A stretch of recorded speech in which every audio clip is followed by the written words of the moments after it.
Hey there, folks. Welcome to Spectrum Pulse. We talk about music, movies, art, and culture. And I've done these channel updates for the past couple of years, normally to update folks on how I'm going to recalibrate my YouTube channels for the year ahead, try out some new things, figure out where and how I'm going to experiment. Normally, it's pretty upbeat, too. Optimistic, hopeful for the future, a lot of new plans and experiments I really want to test and explore, all the big positives from the year behind, and then looking ahead for whatever's gonna come. And yet, this might come across as a little bit more confrontational. I hate that by its very nature. That might make some think that it's being more honest, but truth be told, it's more revealing of what I've been on the cusp of for a while now, especially given that in some of these cases, I've only accumulated a little bit more data and a little bit less patience. And truth be told, after the year I just had, I don't want this to feel all that confrontational, but I also don't really want to sugarcoat reality, and sometimes it makes a lot more sense to be blunt about it, and I hope y'all can receive it like that. So let's break this down.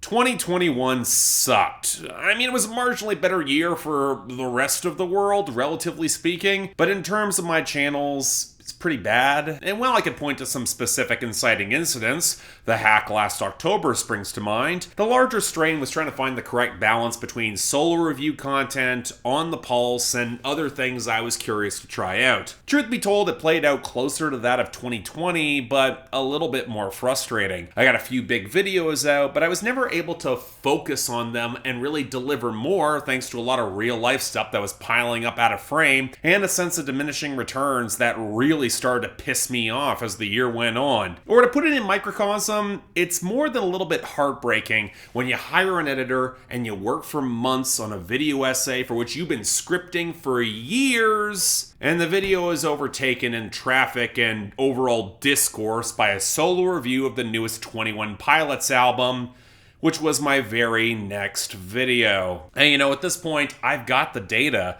2 years of On the Pulse has really told me a lot, not just about my channel, but about you guys, my audience, especially when it comes to the differential between solo reviews, that series, year-end content, and my other ventures. And it's allowed me to reach a few conclusions that, I hate to say it, are not all that surprising, but are kind of disappointing to say the least, especially when I once again put out comfortably over 250 album reviews just this past year, which outside of the brief run of The Trailing Edge in 2018 and the debut of On the Pulse in 2020, it comfortably outstrips any other year on my channel. The issue has never been volume of content, and the vast majority could never keep up the consistent output that I've had, but nor would I really expect them to. Really, my issue's been framing and marketing a lot of that volume, and that is something in which I'm still kind of struggling to nail down the proper formula. But with all that in mind, number one, there will be more of a focus on solo reviews again. To be blunt, they drove the most traffic consistently for the past couple of years, even when there were bigger names than On the Pulse. I hate to say it, but despite covering a wider range of acts where you would think they'd be able to garner more traffic on aggregate, YouTube has never allowed those episodes to surface in search results the way they should. So they rarely, if ever, drive in new content and new viewers. And that means my veto is going to be more stringent when I do put out On the Pulse, or I might chop up individual segments for YouTube Shorts or TikTok or IGTV. Either way, that series needs to be tinkered with, and I gotta be honest again, I felt way more inspired when I had a solo album review with a lot to say than churning out On the Pulse segments for forgettable projects where you put in a ton of legwork in terms of research and back catalog exploration, and then they went broadly underappreciated. Speaking of which, number two. It became broadly apparent that there's a whole segment of my audience that really only cares to hear me talk about the big names, the big artist, and that's it.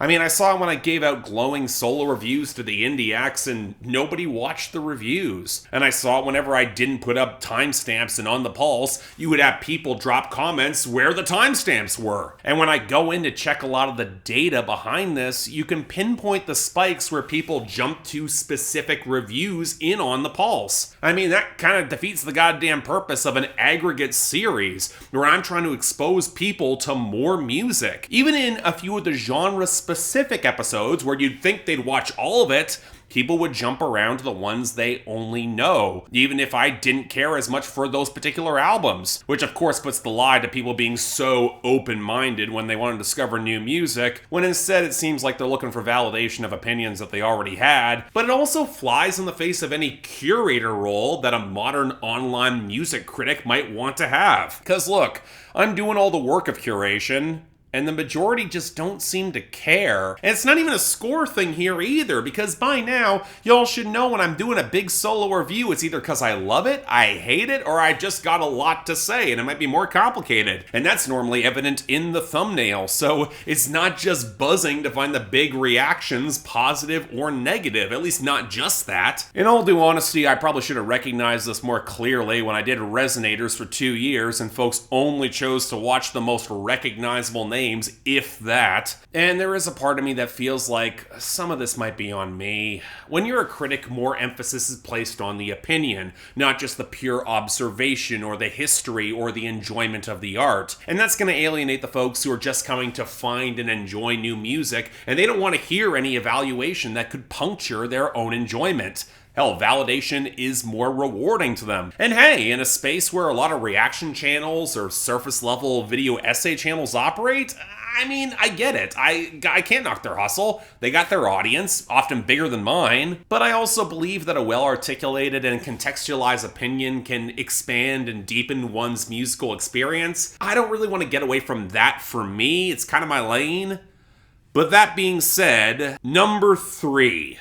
I'm getting rid of scores for any album reviews going forward. So here's a secret that all critics know, but don't usually bring it up because it can come across in poor taste. Any sort of grading of a project, even with the weight of history or a catalog or a big name behind it, it's only got as much value as the critic gives it. And in the majority of cases, critics are using the rating as a favor to the audience. In some cases, you all folks can effectively clickbait with the scores. Yellow and red flannels spring to mind. But in all due fairness, if you're boiling complex opinions about art down to a number, you're inevitably going to incite a load of hierarchical bullshit by the pedantic and truly insufferable who will place all the emphasis on the score and not on the content of the review. And at this point, I'm thoroughly sick of it. I might use scores for my own personal logging on other sites, and hell, if an artist wants a score to include in their publicity material when they might feature my review, by all means reach out, I might provide something, but I'm done putting them in my videos. Part of this is placing some faith in the audience that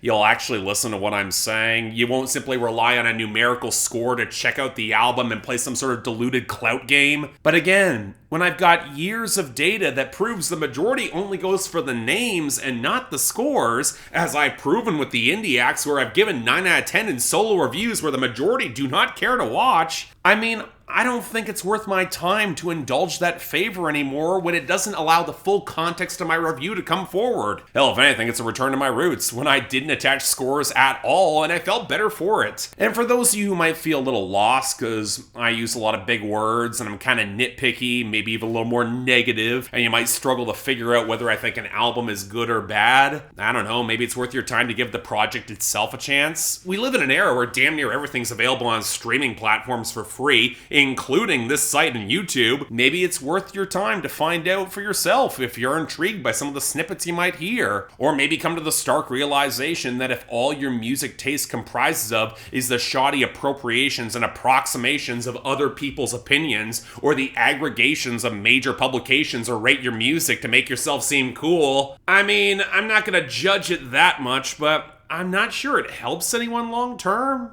Just saying. But that leads to number 4. All this means is that there's likely going to be slightly fewer albums reviewed throughout the course of the year. On the Pulse might be a little less frequent, although likely more than monthly. And that actually means I might have some time to stay on top of the big current releases, put out those solo reviews. Or hell, maybe work on the bigger projects that I constantly promise, but then I gotta look at my backlog and just wince. And that means on Patreon, I'm gonna be a little bit more active with my veto. I kind of was near the end of last year. And again, after I brought this up as many times, a whole lot of you have taken advantage of my good nature and then try to blow it off as no big deal, which I gotta say it, I find it offensive as all hell when I put all that work in. And part of that means I might want to focus on more things that I want to do. I'd love to make more retro year-end lists. Yeah, they're a lot of work, but they're a lot of fun for me to make. They draw great traffic too, even if copyright's a bitch. I'd love to do more video essays, maybe actually catch some fragmented virality. I've been working around one surrounding vinyl and audio files that I think opens up a lot of doors and could spark some great conversation. I just need to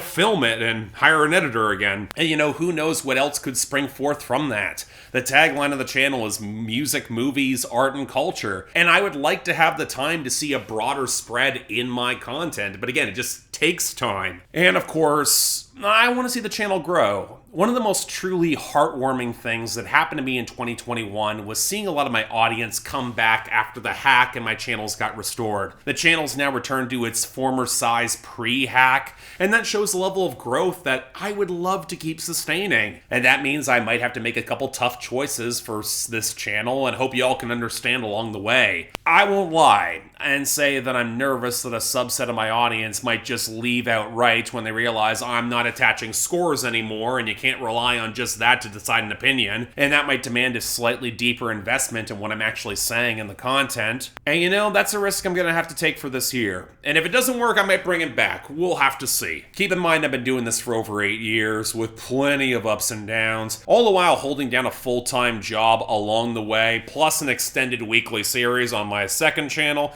I mean, there is a level of comprehensive consistency that few can match, and that's not gonna change. And if you want to complain about reduced output, you can try my solo workload for a year or so because I don't hire an editor outside of video essays, then get back to me. But I do want to stress I appreciate every little bit of support, be it the Patreon backers, those who actually bought merch, link in the description, or those who just watch and boost the social media so even the smaller videos get traction. It's the lifeblood of the channel. It's kept me wanting to come back to my soapbox time and time again, and I do appreciate that. And maybe it's just me with the desperate hope that a lot of these little experiments might actually pay off down the line, but I got this really good feeling about the year ahead.